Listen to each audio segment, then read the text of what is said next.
വർണ്ണത്തിന്റെയും വർഗത്തിന്റെയും വൈവിധ്യങ്ങളായ വൈജാത്യങ്ങളുടെയും പേരിൽ ലോകത്തിന്റെ തെരുവുകളിൽ അറേബ്യയുടെ മണലാരണ്യത്തിൽ ക്രൂരമായി ആക്രമിക്കപ്പെടുകയും പീഡിപ്പിക്കപ്പെടുകയും ചെയ്തുകൊണ്ടിരുന്ന സമൂഹം കന്നുകാലികളെ പോലെ അടിമച്ചന്തകളിൽ നിന്ന് കൈമാറപ്പെടുന്ന മജ്ജയുള്ള രക്തമുള്ള മനുഷ്യക്കോലങ്ങളെ സ്വാർത്ഥംപരിയായ മുതലാളി കുത്തകകൾ തങ്ങളുടെ സ്വാർത്ഥ താല്പര്യങ്ങളുടെ സമ്പൂർത്തീകരണത്തിന് വേണ്ടി തന്നെ പോലെ മജ്ജയുള്ള മാംസമുള്ള രക്തമുള്ള മനുഷ്യമക്കളെ വേട്ടയാടുകയും കന്നുകാലികളെ പോലെ അടിമച്ചന്തയിൽ വിൽപ്പനക്ക് വെക്കുകയും ചെയ്തപ്പോൾ അക്രമകാരികളായ മുതലാളിമാരുടെ ക്രൂരമായ പീഡനങ്ങളും അവരുടെ ചാട്ടവാർ അടികൊണ്ട് ക്രൂരമായി പുളയുകയും ചെയ്ത അറേബ്യൻ മണലാരണ്യത്തിൽ ആയിരക്കണക്കിന് അടിമകൾ പ്രവാചകന്റെ ഈ സന്ദേശം ഏറ്റെടുക്കുകയായിരുന്നു.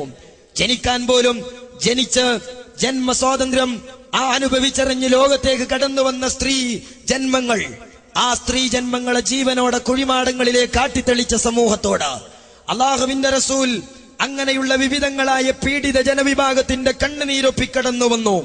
അവരോടൊക്കെയും വിവിധങ്ങളായ അനാവശ്യമായ തർക്കങ്ങളും തർക്കവിതർക്കങ്ങളും അതുപോലെ അക്രമങ്ങളും പീഡനങ്ങളും ഏറ്റുവാങ്ങിയ ആ സമൂഹത്തോട് റസൂലുള്ള പറഞ്ഞു, യാ അയ്യുഹല്ലദീന ആമനൂ യാ അയ്യുഹന്നാസ് ഇന്നാ ഖലഖനാകും മിൻ ദക്കരിൻ വ ഉൻസ. ആദമാകുന്ന ആണിൽ നിന്ന് ഹവ്വയാകുന്ന പെണ്ണിൽ നിന്ന് പിറവിയെടുക്കുകയും ജന്മം കൊള്ളുകയും ചെയ്ത മനുഷ്യ മക്കളല്ലയോ നിങ്ങൾ?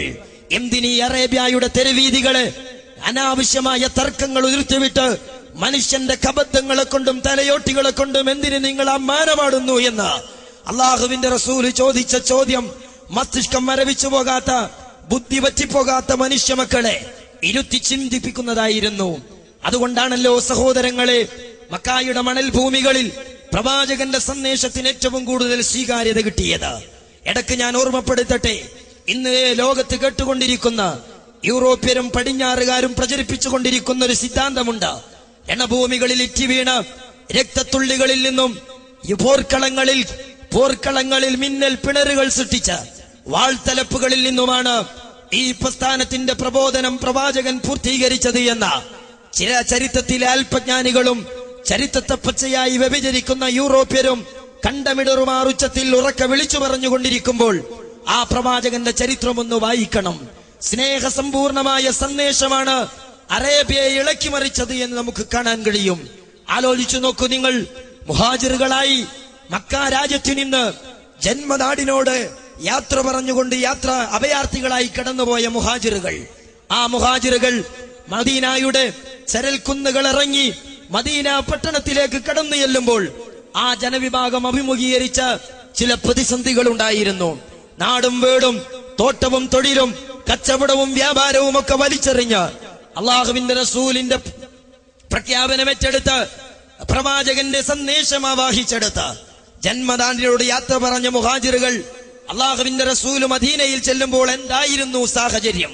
എങ്ങനെ മദീനയിൽ പ്രവാചകനെ അവിടെയുള്ള ജനസന്തതികൾ സ്വീകരിച്ചു എന്നത് പ്രസക്തമായ ചോദ്യമാണ്. ഔസ് ഖസ്റജി എന്ന് പറയുന്ന ഒരു തറവാട്ടിലെ വിവിധങ്ങളായ രണ്ട് ഗ്രൂപ്പുകാർ ആ മദീനയിൽ അനാവശ്യമായ തർക്കങ്ങളും പോരാട്ടങ്ങളും യുദ്ധഭൂമികളും സൃഷ്ടിച്ചുകൊണ്ടിരിക്കുകയാണ്. ആ ഔസിലെയും ഖസ്റജിലെയും വലിയ വലിയ നേതൃത്വങ്ങളും ആ ബാലവൃദ്ധം ജനസമൂഹവും അനാവശ്യമായ യുദ്ധമുഖങ്ങളിൽ പെട്ടുകൊണ്ട് ക്രൂരമായി കശാബ് ചെയ്യപ്പെടുകയും യമപുരിക്കയക്കപ്പെടുകയും ചെയ്ത ഒരു പ്രഭാതത്തിൽ അള്ളാഹുവിന്റെ റസൂല് പറഞ്ഞു, അള്ളാഹുവിന്റെ റസൂല് കടന്നു ചെന്നു.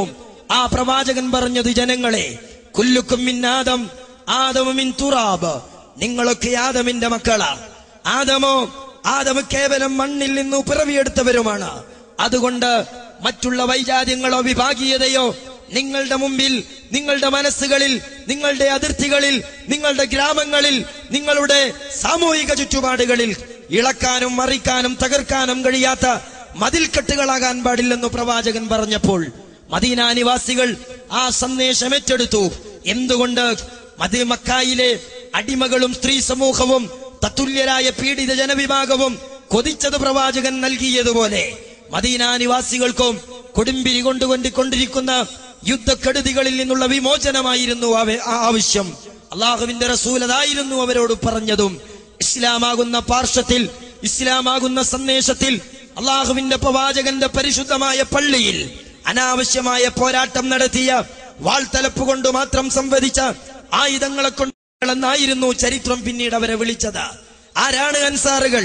എന്താണ് അൻസാറുകൾ എന്ന് സംബോധിതരാകാൻ അവർ അർഹരായത്? സമ്പൂർണരായ സഹായികൾ എന്ന അപരനാമത്തിലും സംബോധനത്തിലും അവർ ലോകത്തറിയപ്പെട്ടു എന്ന് മാത്രമല്ല, നാടും വീടും വിട്ട് ഭാര്യയും കുടുംബവും ഒഴിവാക്കി ഇസ്ലാമിക പ്രബോധനത്തിന്റെ ത്യാഗസമ്പൂർണമായ, ത്യാഗസുരഭിലമായ തീർത്ഥയാത്രക്കാർ ആ മുഹാജിറുകൾ സന്നദ്ധരാവുകയും മദീനയിലെത്തുകയും ചെയ്തപ്പോൾ ആ നിഷ്കളങ്കരായ സ്വഹാബിമാർ, അൻസാറുകൾ, അവർ ചെയ്തതെന്താണ്? സ്വന്തം വീടുകളിൽ ഒരു റൂം തന്റെ സഹയാത്രികന്, സഹപ്രവർത്തകന്, സഹചാരിക്ക് കൈമാറിയ അൻസാറുകൾ 2 ഭാര്യമാരിൽ ഒരു ഭാര്യയെ തൊലാഖ് ചൊല്ലി തന്റെ സഹോദരന് നിക്കാഹ് ചെയ്തു കൊടുത്ത ചരിത്രത്തിൽ തുല്യതയില്ലാത്ത ത്യാഗ മനോഭാവത്തിന്റെ ഉടമകളായി മാറി. ഞാൻ പറഞ്ഞത് ഇതായിരുന്നു ഇസ്ലാമിന് എക്കാലത്തും വളക്കൂറുള്ള മണ്ണാക്കി മാറ്റിയത്.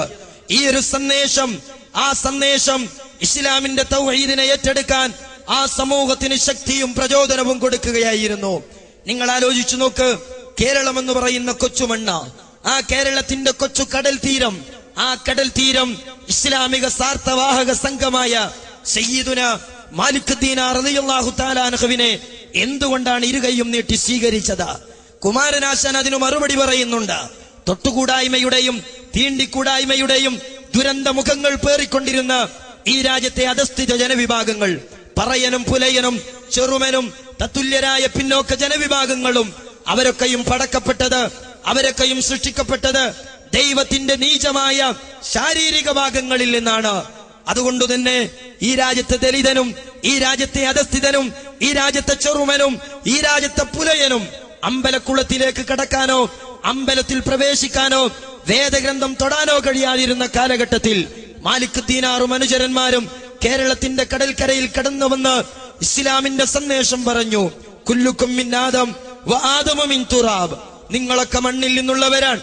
അടിസ്ഥാനപരമായി ആദമിൽ നിന്ന് പിറവിയെടുത്ത നിങ്ങളുടെ അടിസ്ഥാന സ്രോതസ് മണ്ണാണെന്ന് പ്രഖ്യാപിക്കുമ്പോൾ സവർണരും കീഴ്ജാതിക്കാരും പിന്നോക്കക്കാരും ദലിതരുമൊക്കെ ആ ഒരു സന്ദേശത്തിൽ സമത്വം അനുഭവിക്കുകയായിരുന്നു. കുമാരാശനൻ പറഞ്ഞില്ലേ, ഒരാള് ഒരു സുപ്രഭാതത്തിൽ പൊന്നാനിയിൽ പോയി തൊപ്പിയിട്ട് ഇസ്ലാം സ്വീകരിച്ചു വന്നാൽ അതുവരെ സ്വന്തം മതത്തിന്റെ വേദഗ്രന്ഥം തൊടാൻ കഴിയാത്തവർ, അമ്പലക്കുളത്തിൽ കടക്കാൻ കഴിയാത്തവരും അമ്പലത്തിൽ പ്രവേശിക്കാൻ കഴിയാത്തവർ, അവർ ആ മുസ്ലിം പള്ളിയുടെ അതിപ്രധാനമായ പരിശുദ്ധ മിഹ്റാബിന്റെ അകത്തളത്തിൽ പോലും നമസ്കരിക്കാനും ഏത്തിക്കാഫിരിക്കാനുമുള്ള അവസ്ഥാവിശേഷങ്ങളിലേക്ക്, ഉന്നതികളിലേക്ക്, ഉദാത്തമായ ചുറ്റുപാടുകളിലേക്ക് ഇസ്ലാമിന്റെ കരം ഗ്രഹിച്ച, മാലിക് ദീനാറിന്റെ കൈത്തലം സ്വീകരിച്ച, പ്രവാചകന്റെ സന്ദേശം പുകർന്ന മനുഷ്യർക്ക് സാധിക്കുമെന്ന് ഈ ഒരു സന്ദേശം, ആ ഒരു സന്ദേശമല്ലേ സഹോദരങ്ങളെ ചരിത്രത്തിന്റെ ഇന്നലകളിൽ വാളില്ലാതെ, ആയുധമില്ലാതെ, ആൾബലമില്ലാതെ, ആയുധമുഷ്കില്ലാതെ ഈ കേരളത്തിലേക്ക് കടന്നു വന്നവർ ആർത്തലച്ചുലച്ചുയരുന്ന തിരമാലകളോട് അടരാടി കേരളത്തിലേക്ക് യാത്ര തിരിച്ച ആ സാർത്ഥവാഹക സംഘം കൈമുതലായി അവരുടെ കൈവശം എന്തുണ്ടായിരുന്നു? ഒന്നുമില്ല. ഒഴിഞ്ഞ കൈകളും നിഷ്കളങ്കമായ മനസ്സും വിശുദ്ധമായ സന്ദേശവുമായിരുന്നു ആ സ്വഹാബത്തിന്റെ കൈത്തലങ്ങളിൽ ഉണ്ടായിരുന്നത്. എന്നാൽ ആ സന്ദേശം സ്വീകരിക്കാൻ ആയുധമില്ലാഞ്ഞിട്ട് പോലും, അനുയായികളില്ലാഞ്ഞിട്ട് പോലും കേരളീയ സമൂഹം സന്നദ്ധമാവുകയായിരുന്നു. ഈ പ്രദേശത്ത് ഞങ്ങളെ ശ്രദ്ധിക്കുന്ന സഹോദരങ്ങളോട് വിനയത്തോടൊരു ചോദ്യം ഞങ്ങൾ അന്വേഷിക്കുകയാണ്. ആ മാലിക് ദീനാർ നേടിയ പ്രബോധന വിജയം, പിൻതലമുറക്കാർ നേടിയ പ്രബോധന വിജയം ഇന്നത്തെ ചുറ്റുപാടിൽ എന്തുകൊണ്ട് നമുക്ക് നേടാൻ കഴിയുന്നില്ല? ഏത് കാലഘട്ടത്തിൽ സ്വീകരിക്കാൻ ആളുകളില്ല, പ്രഭാഷണം നടത്താൻ വേദികളില്ല, സമ്മേളനം നടത്താൻ, ആ സമ്മേളനത്തിന് പോസ്റ്റർ ഒട്ടിക്കാൻ, അതിന്റെ പ്രചാരണം ഏറ്റുപിടിക്കാൻ, അതിന് വാഹനം ബുക്ക് ചെയ്ത് വണ്ടി കയറാൻ അനുയായികളില്ലാതിരുന്നൊരു കാലത്ത് പത്രങ്ങളും പത്രമാസികകളും